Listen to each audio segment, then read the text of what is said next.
Good morning, children. Today we will talk about drift velocity.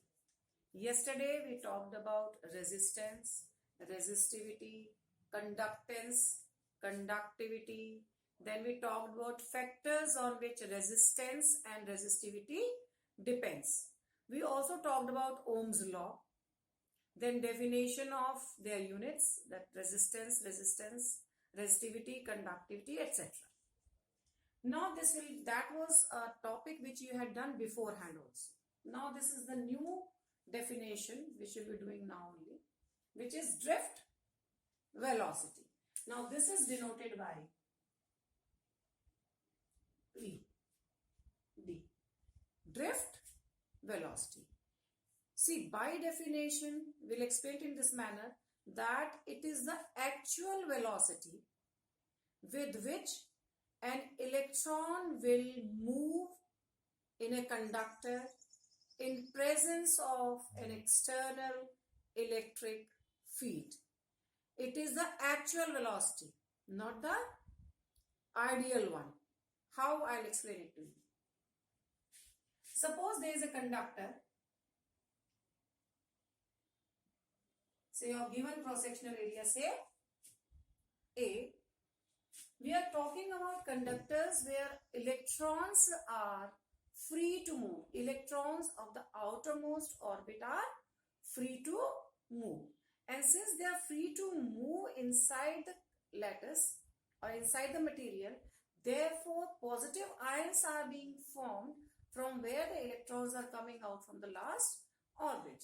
So while motion of electrons like this, they keep on colliding with say positive ions when they move here and there. So they can move like this. They can go and collide like this. After collision, they can have this direction.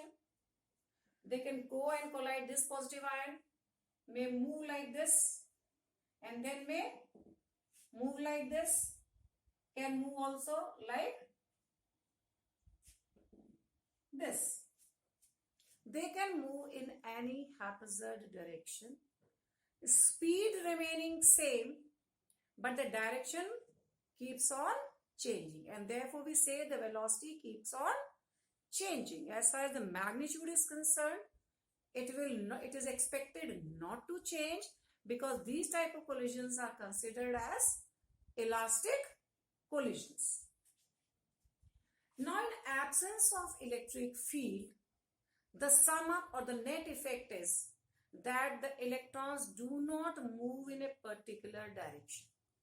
The net effect becomes zero. Or you can say the negative charges which we are moving towards one side are opposite to the positive ions which are moving towards other side, and therefore the net charge flowing inside the conductor in a particular direction becomes zero. Now what happens when an electric field is being applied? Say positive, negative. Now in this case, electrons will start moving in a particular direction. Like in this case, electrons will start moving this side, towards this side. But here also, they will keep on colliding with the positive ions while moving. But the net drift of the electrons will be towards this side, and electrons will drift with velocity Vd towards this side, and a current will be constituted from positive terminal to the negative terminal. So what is this Vd? This is the actual velocity with which it will move, not the expected one depending upon how much electric field we have applied. Like I'll just explain it to you again in some other manner. Like suppose you are going to Meerut or you're going to market, say, and the time expected when you go by say motorcycle to the market or by cycle to the market is say 10 minutes. So therefore you shall be able to go in 10 minutes, come back in 10 minutes. So total time taken shall be 20 minutes. So accordingly your speed will be calculated. But suppose on the way you get some traffic jam, or somewhere your friend, some of your friend meets with you, and you just use some time to talk with him, then the actual time which you have taken is much more, and therefore your the real velocity will be something different, because maybe now you'll come back home after 40 minutes. So the actual velocity will be found out by time 40 minutes. So the same here. They'll keep on colliding. So the actual velocity will be something different. That velocity is drift velocity. Now in moving haphazardly in this manner after colliding with positive ions, the velocity keeps on changing. So what we talk about is average. What we talk about? Average. So this drift velocity is the average velocity with which an electron would move in a conductor in the presence of electric field.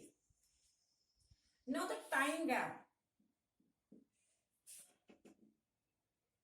The time gap between the two consecutive collisions. See, the collision can be say a few, you can say 1 second.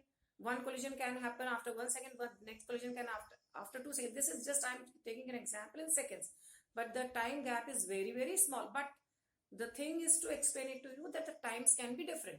It can collide from here to here in different time than from here to here. So we talk about average again. This time gap between two consecutive collisions is known as relaxation time. Is known as relaxation time. And we can talk about average relaxation time. We'll take it as tau. Instead of taking it as t, we'll take it as, or denote by tau. And the path which it is going to travel, the path between two consecutive collisions, is known as free path. Time gap between two consecutive collisions is known as relaxation time. And since it will be different after each and every collision, so we take average relaxation time. The time gap, the path traveled or traversed between two consecutive collisions, is known as free path, and there, as free path will also be different after each different collisions. So we talk about mean free path. We will not be talking in detail about mean free path here, we don't require, but this will be talking about again and again. That is relaxation time. Mean free path we generally denote by lambda. Now what will be the drift velocity? We will use again equation of motion. You know that V is equals to U plus AT. We'll take a case of consecutive collision. See, as soon as the collision is there and an electron starts moving from the next collision, we can take initial velocity as 0. So the velocity of this electron at any time t will be taken as v d, u will be 0 plus a, and time taken will be tau here. That is the relaxation time, or the average relaxation time. Now A. To find out A, we'll use the formula F is equals to ma. So A we have to calculate. So A will be equal to F upon m. And now what F is? F will be written in terms of electric field. Say the electric field which is being applied is, say, E. The charged particle is electron. So F will be equal to Q. F is equals to QE. This you already know. Now Q is minus E, electric field as it is, upon M. This is, you can take this as equation number 1, equation number 2. Substitute the value of A from equation 2 to equation 1. What I'll get? Vd is equals to A is to be substituted, minus E upon M into 2. This is one of the expression which is generally asked for derivation. Now we'll try to find out a relationship between current and drift velocity. And this is very, very important. This relation is very, very important. Generally asked, I think, every year in one or the other form. So, relationship between I and Vd, that is the current and drift velocity. Consider a conductor again of, say, area of cross section A, of, say, length L, number of electrons per unit volume as N. Now what we have to calculate? We have to calculate I. And I know is given by Q upon T. And what is Q? Q is NE. Now the first I have to find out the number of electrons in this conductor. So, number of electrons in conductor. What we have done, number of electrons per unit volume is N. So first I have to find out what? Volume. What is the volume? Volume of conductor. It is the area of cross section multiplied by length. And so number of electrons in a conductor will be equal to how much? N A N. I'm again repeating. For finding out I must know Q. And before knowing Q, I must know number of electrons. And how many number of electrons are there? Here, because number of electrons per unit volume कितना है? N. इस cylinder का volume कितना होगा? Area of cross section multiplied by length. तो अगर volume इतना है और point volume n number of electrons है, तो टोटल नंबर ऑफ इलेक्ट्रॉन्स कितने हो गए? N A L. Q क्या है हमारा? N E. So Q will be now equal to N A L E.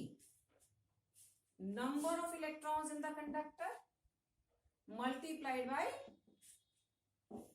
charge. This is my, say, you can take this as equation number 1, equation number 2. I have also to find out the time in which they will be moving. So what is speed, velocity, distance upon time? I have to calculate T. So T will be equal to distance is N and and the velocity is Vd. This you can take as equation number 3rd. Substitute in equation number 1.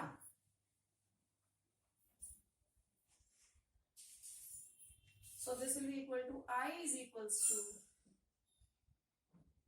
in place of 2 write down N A L E upon L into Vd. This is going to give me N E A V D.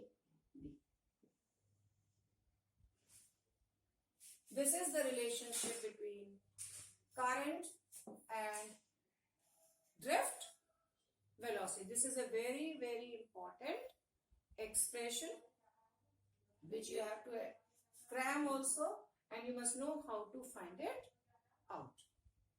Now the next thing which we'll talk about is how this drift velocity is also connected with conductivity or resistivity. Now we'll start from here itself. I is equals to N E A V D. This can also be written as I is equals to N E A. Now in place of V D, as we have done before, V D came out to be equal to E tau upon M. So we can write down here N E A in place of V D, E tau upon M. This is going to give me N E square tau A E upon M. Now we also know J is equals to I upon A, or I is equals to J A.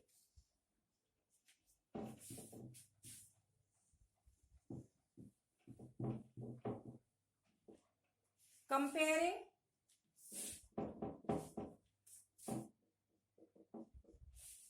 this equation with this equation. See, this is one equation is now completed over here. This is another relationship which we are deriving. So equation number 1, equation number. From equation number 1 and equation number 2, what we obtain is J is equals to, now we leave A only here. So this will give me N E square tau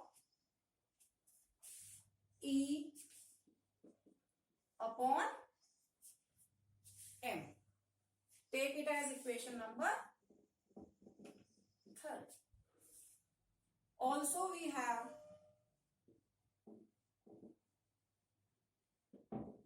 J is equals to sigma E. This expression we derived yesterday. And now comparing equation 3rd and 4th, you will get sigma is equals to N E square tau upon M. So here after comparing we will get conductivity as N E square tau upon M. So this is the relationship which is also generally asked in one or the other form. This expression can also be used to explain the change in conductivity or resistivity with temperature. Like with temperature, what happens? We are talking about conductors first. Later on, when we'll talk about in detail, we'll talk about semiconductors also. See, in conductors, what happens when the temperature is increased? Then the electrons move very fast and the collisions are very frequent. That means the relaxation time decreases, and if it decreases, conductivity decreases. That means resistance increases with increase in temperature. Whereas in semiconductors, what happens? We do not have free electrons initially. So what happens when we increase in temperature? Then before talking about relaxation time, we have to talk about the number of electrons which are there present for conduction. Now after increasing the temperature, number of electrons become free to conduct, and therefore in case of semiconductors, increasing temperature increases the conductivity of semiconductors. From this expression, we can qualitatively explain why the conductivity, how the conductivity changes in case of semiconductors and conductors, and why they are different. We can talk about one more definition, that is mobility of electrons. Now using this expression and I is equals to NeAVD, you can do this unsolved example given in your NCERT book. Example 3.13 on page 128. Mobility.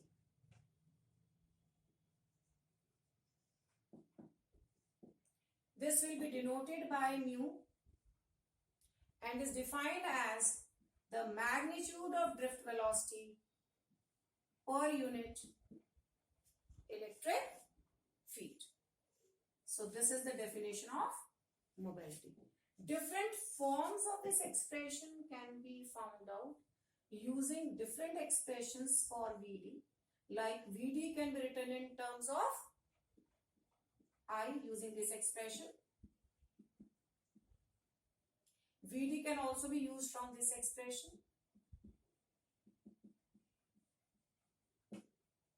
Electric field can be used in some other form, and therefore you can have different forms of this expression. So this much you will work out.